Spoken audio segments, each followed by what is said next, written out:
Eu dou sequência ao vídeo anterior que tratava da posse do ministro Alexandre de Moraes no TSE, falando daquelas pequenas histórias do presidente atual e dos ex-presidentes que lá compareceram. E eu falei do Bolsonaro, falei do Lula, falei da Dilma, mas não discorri muito sobre o Sarney e o Temer. E é o que eu vou fazer hoje. História vivida por estes homens estão muito conectadas com a realidade presente. Sim, e a realidade, inclusive, da campanha eleitoral.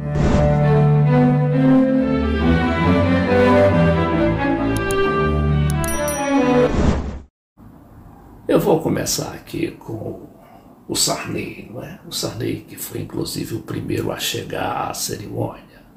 O Sarney, com seus 92 anos, estava ali bem durinho, e demonstrando saúde. Ele chegou cedo e ficou ali meio solitário, até olhando para o relógio, enquanto era às vezes cumprimentado por um ou outro simpatizante. Pois é, o Sarney, é engraçada essa história, porque o Sarney não era presidente da República, não tinha sido eleito presidente. E na época a eleição era indireta, foi a última eleição indireta conduzida lá dentro do Congresso Nacional. E o Sarney era o vice do Tancredo Neves, que era o homem ali que representava a mudança. Sim, e de onde vinha o Sarney? Exatamente do Partido dos Militares, que era a antiga Arena, ali que tinha sofrido uma mudança de nome e era PDS, Partido Democrático Social. Ele tinha aparentemente rompido com o sistema militar e fez ali uma coligação com Tancredo Neves, que era outra raposa velha da política. Mas acabou havendo aquele golpe de sorte, de repente quem assumia a presidência da República não era o Sarney, o Tancredo, que estava quase à morte. Então esse fato em si já dá calafrios à campanha do Lula, que tem justamente o Alckmin, Geraldo Alckmin, ex-governador de São Paulo e homem todo poderoso dos tucanos como vice. E o Alckmin já avisou que não quer ser uma figura decorativa, quer ser um vice ativo, segundo ele, e o Lula concordou inteiramente. Bom, mas aí o Sarney teve realmente 5 anos de mandato naquela época. A Constituição foi mudada, houve uma nova Constituição e diminuiu esses poderes do presidente para 4 anos. E o que é que aconteceu? O Sarney mobilizou ali todas aquelas forças que o apoiavam, que era justamente a força midiática, a força do estabelecimento político, e conseguiu mais um ano de mandato. E ficou lá aos trancos e barrancos, com 2 planos econômicos fracassados, o Plano Cruzado 1 e o Plano Cruzado 2. E aí a gente vai aqui para o Temer, o Michel Temer. Ele está ao lado do Lula. A Dilma, que não fala com ele e exigiu não ficar ao lado do Temer na solenidade de posse. A Dilma, a gente sabe, o chama sempre de golpista. E o Temer carregou com ele os 2 anos e meio de presidência da República, essa pecha de golpista da qual ele nunca conseguiu se livrar.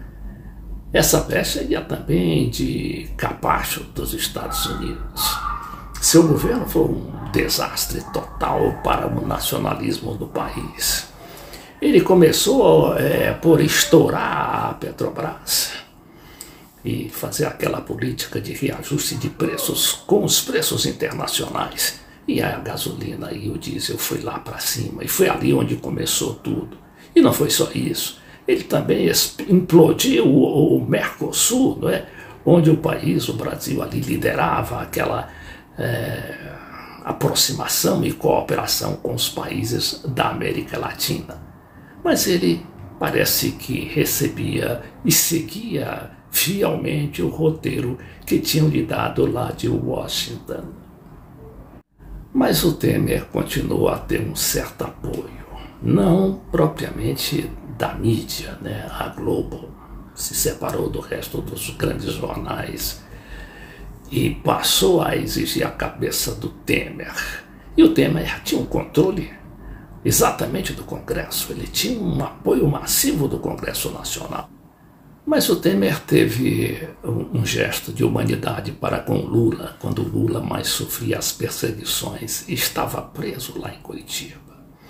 Foi quando o neto do Lula, o neto que morreu, né, repentinamente, e o Lula, a muito custo, foi ao enterro de seu neto lá em São Paulo. E a gente sabe que esse era um dos netos que a Lava Jato tinha perseguido, inclusive roubando-lhes o laptop do pequeno, né? E nessa hora o Michel Temer teve um gesto de muita humanidade e ligou para o Lula. O Lula que ficou comovido com o gesto, porque ele estava sendo perseguido violentamente, né? Era tudo contra ele, principalmente o Jornal Nacional da Globo. Talvez tenha sido por isso e outras razões, não é, que o Temer foi tão bem tratado ali naquela reunião, quando justamente ele se sentia pouco à vontade por estar bem pertinho da Dilma.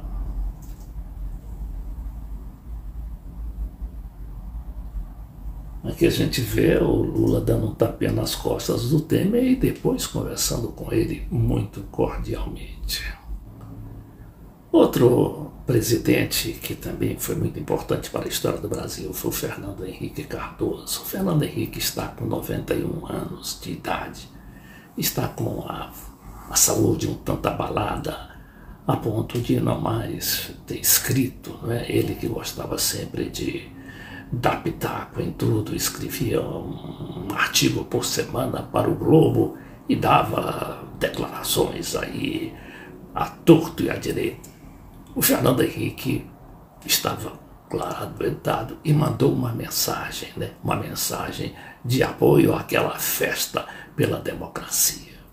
E o Fernando Henrique, a gente se recorda, foi justamente o homem, não é, que foi eleito 2 vezes presidente da República, ambas as vezes ganhando em primeiro turno, o que acabou fazendo os políticos desconfiarem justamente da urna eletrônica. Inclusive o Leonel Brizola, o líder trabalhista, que tinha sofrido, né, um golpe eletrônico, um golpe de informática, durante sua campanha eleitoral de 1982 para o governo do Rio de Janeiro. Mas o Brizola era muito vivo e denunciou, botou a boca no trombone, como se dizia na época, e o golpe se frustrou. A partir dali, Brizola, e depois, né, dessa eleição automática do Fernando Henrique, um professor que não tinha tradição política, tinha sido apenas senador.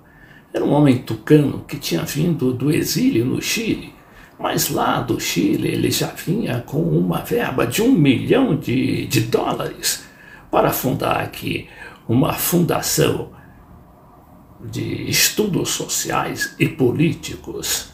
Essa fundação que acabou terminando hoje no Instituto Fernando Henrique Cardoso, que é um dos institutos presidenciais mais bem financiados. E foi o Fernando Henrique que começou tudo, começou toda aquela privatização.